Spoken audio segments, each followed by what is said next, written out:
Hi friends, once again this Pramod Joshi, your life coach over here. कभी गालों में गड्ढे पड़ते थे, कभी गालों में गड्ढे पड़ते थे, अब लकीरें पड़ती हैं। वो गड्ढे लकीरें बन चुकी हैं. So today's subject is very interesting, that beauty and your appearance never remains same. Because उम्र किसी को नहीं छोड़ती. मैं इस तारतम्य में एक चीज़ कहना चाहता हूँ. यू मस्ट हैव सीन, आपने बहुत खूबसूरत हीरोइन जो मेरे ज़माने की तो नहीं, मुझसे पुराने ज़माने की, वहीदा रहमान, आशा पारेख, मीना कुमारी और बहुत सारी हीरोइंस को देखा होगा जिनके खूबसूरती के जलवे तो ऐसे थे कि आदमी पागल हो जाए बुरी तरह उस इल्यूजन में, उसमें कि ये तो मेरी बना लूं बस इसको. कितनी खूबसूरत है. और दोस्तों, आज बहुत सारे अवार्ड फंक्शंस होते हैं. कुछ तो आती हैं और कुछ को आने में परहेज इसलिए होता है कि वो दिखाना नहीं चाहती कि वो जो थी और अब क्या है. उम्र किसी को नहीं छोड़ती. आप लाख कह लीजिए कि age is only number. Anyways, खुद को समझा लीजिए, age is only number. But even then, उसके बावजूद भी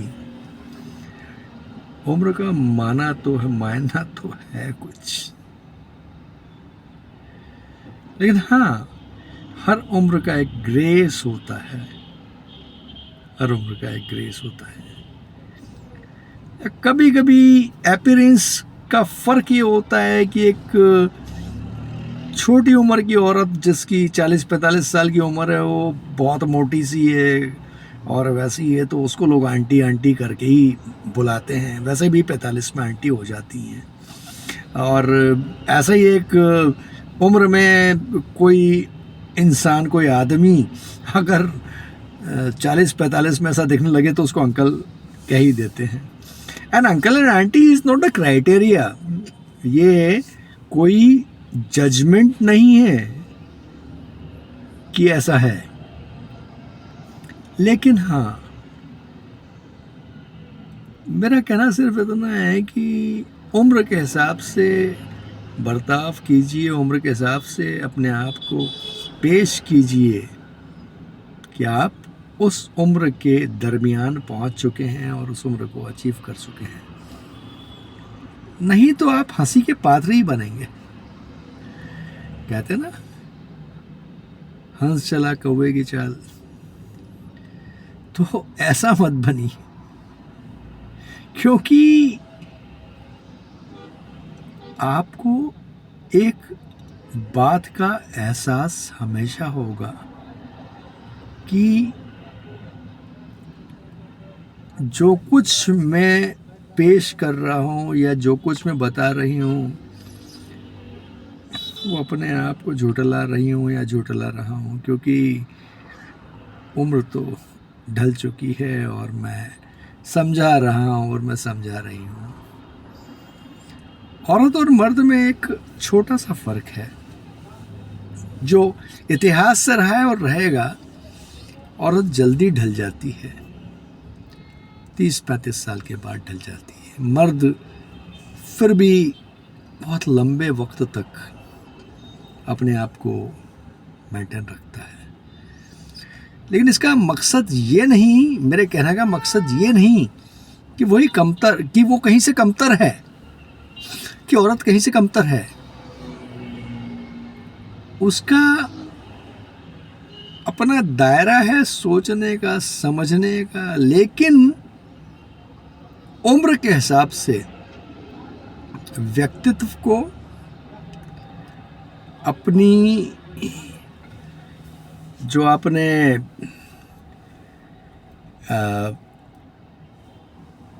अपने आप में कुछ चीज़ें समाहित की हैं जो आपको मालूम है, उनको संभाल कर रखिए, क्योंकि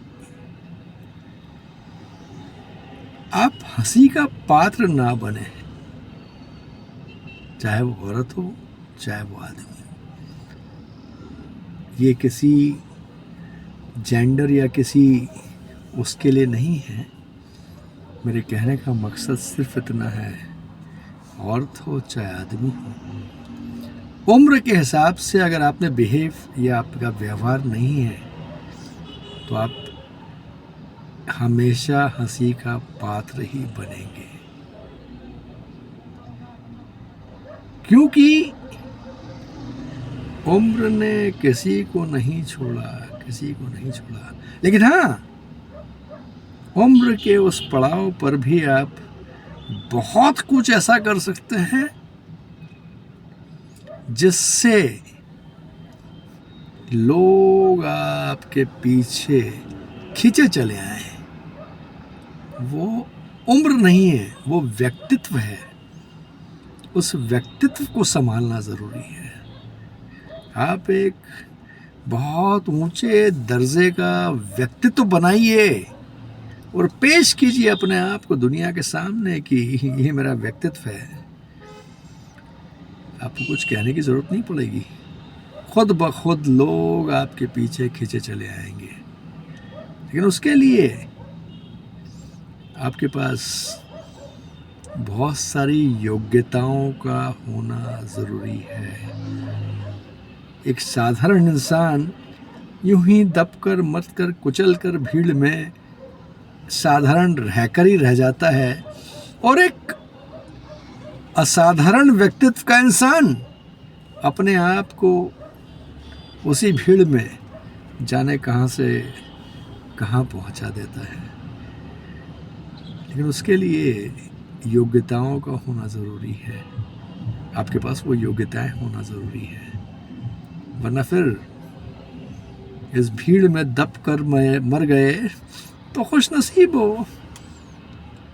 इस भीड़ में दब कर मर गए तो खुश नसीब हो।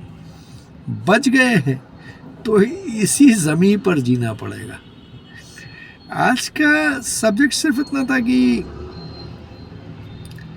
उम्र ने किसी को नहीं छोड़ा और ना छोड़ेगी। आज जिसे आप मस्ती समझ रहे हैं, आज जिसे आप मज़ा समझ रहे हैं, कल वही सज़ा होगी, क्योंकि ये चक्र है, ये चक्र है, ये चक्र है, ये चक्र है।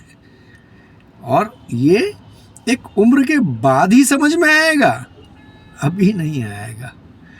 बस आज के लिए इतना ही।